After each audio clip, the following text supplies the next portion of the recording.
Hello everyone, welcome to my channel. Today we are discussing about the development, evolution and history of insurance sector in India. If अगर कोई भी question आता है related to the development, evolution and history से related insurance की, then हम how to attempt this question. तो firstly हम क्या लिखेंगे, इंट्रोडक्शन लिखेंगे, डेफिनेशन लिखेंगे of insurance law and definition meaning of insurance law, and then history को अटैम्प्ट करेंगे. हिस्ट्री लिखने के बाद इन शॉर्ट नेचर्स को भी लिख सकते हैं या फिर जनरल प्रिंसिपल्स को लिख सकते हैं इंश्योरेंस लॉ के, एंड देन कंक्लूड कर देंगे विद सम सजेशंस के साथ. तो इसकी हिस्ट्री क्या होगी इंश्योरेंस लॉ की. Insurance law is not a new concept but it's history can be trace back from the ancient time. Ancient time से हम इसकी हिस्ट्री को ट्रेस कर सकते हैं. लाइक इन द धर्मशास्त्र और अर्थशास्त्र, बहुत सारे रिलीजियस स्क्रिप्चर्स जो थे उनमें ये मेंशन किया गया है कि उस टाइम पर क्या होता था. रिसोर्सेज जो राजस महाराजास होते थे वो क्या करते थे, उनसे कुछ रिसोर्सेज वो क्या करते थे, कॉमन पीपल से रिसोर्सेज को पुल कर कर अपने पास रख लेते थे. जो भी कॉमन पीपल्स होते थे उनसे कुछ जो उनसे रिसोर्सेज ऐसे जो उनसे रिसोर्सेज बेसिक नीड को फुलफ़िल करते हैं, ऐसे रिसोर्सेज को कन्फाइन करके राजस महाराजास अपने पास रखते थे कि at when natural calamities hit their life, अगर कभी भी इफ़ इन फ्यूचर उनकी लाइफ को नेचुरल कैलेमिटीज़ क्या कर रहे हैं, हिट कर रही हैं, तो वो उन रिसोर्सेज को उनके बीच में डिस्ट्रीब्यूट कर सके. तो यहाँ से ये कंसेप्ट प्रोटोकॉल आता है इंश्योरेंस का. तो फिर देन आता है ब्रिटिश रूल. ब्रिटिश रूल में क्या हुआ, जो कंसेप्ट था इंश्योरेंस लॉ का इंडिया में चेंज होता गया. जैसे ही ब्रिटिशर्स एंटर करे इंडिया के अंदर, इंडिया ने अपने जो इंडिया के अंदर ब्रिटिशर्स ने क्या करी, अपनी फर्स्ट फर्म इस्टेब्लिश करी, that is called as the oriental life insurance company. 1818 में इस्टेब्लिश करी बट इट फेल्ड. 1834 में वो अपना वर्क करना फेल हो गई due to some reasons. Subsequently जो ब्रिटिशर्स थे उन्होंने क्या करा, एक इंश्योरेंस एक्ट पास किया 1870 में.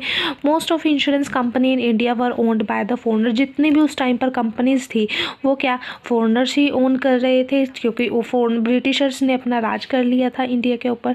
देन इन 1912 में इंडिया गवर्नमेंट ने क्या करा, अपना first Indian insurance life assurance company act को क्या किया, पास किया. एंड देन इन 1914 में क्या करा, इंश्योरेंस कंपनी ने क्या करा, 1912 में जोन सी कंपनी उन्होंने इस्टेब्लिश करी थी उसी में जो भी वो प्रीमियम्स जो भी वो दे रहे थे 1914 में, वो सब कुछ अपना क्या करने लगे, पब्लिश करने लगे. पब्लिश करने के बाद इन 1928 में वो कंपनी क्या हो गई, इंडिया ने क्या करा, इंडियन का वो वाली कंपनी क्या हो गई, कोलैप्स हो गई. In 1928 Indian insurance company act again enact किया गया और उसका नाम रखा गया Indian insurance company act. And then in 1938 insurance act 1938 pass किया गया, जिसने जितने भी सब्सिक्वेंट लेजिस्लेशंस थे इंश्योरेंस से रिलेटेड उन्हीं सबको क्या कर दिया, डिमिनिश कर दिया, कोलैप्स कर दिया और उनको क्या कर दिया, रूल्ड आउट कर दिया और न्यू इंश्योरेंस एक्ट 1938 बना.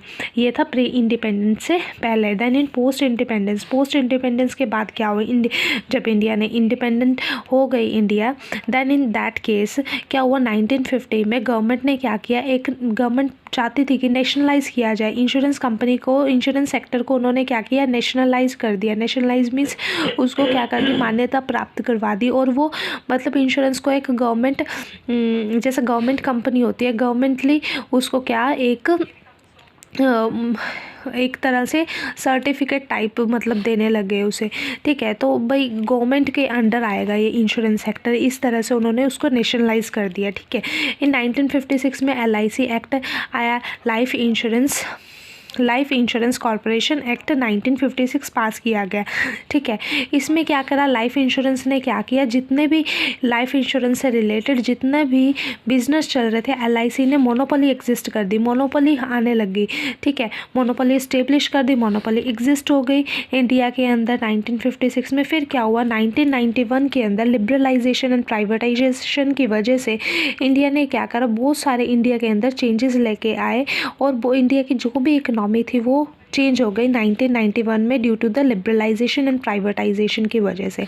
एंड इन 1999 द मोनोपोली ने क्या किया, जो मोनोपोली थी LIC की उसको क्या कर दिया, ओवर रूल कर दिया और ख़त्म कर दिया। और उसके साथ साथ एक IRDA act 1999 insurance regulation development act पास किया गया 1999 में।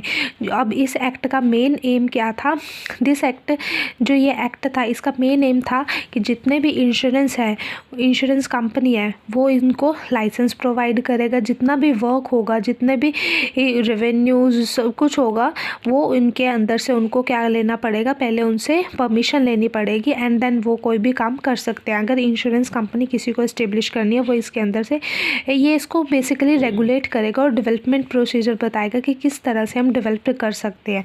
तो ये हुई हमारी history, evolution and development of insurance law. Hope this video is helpful for you. If you like it, then subscribe it.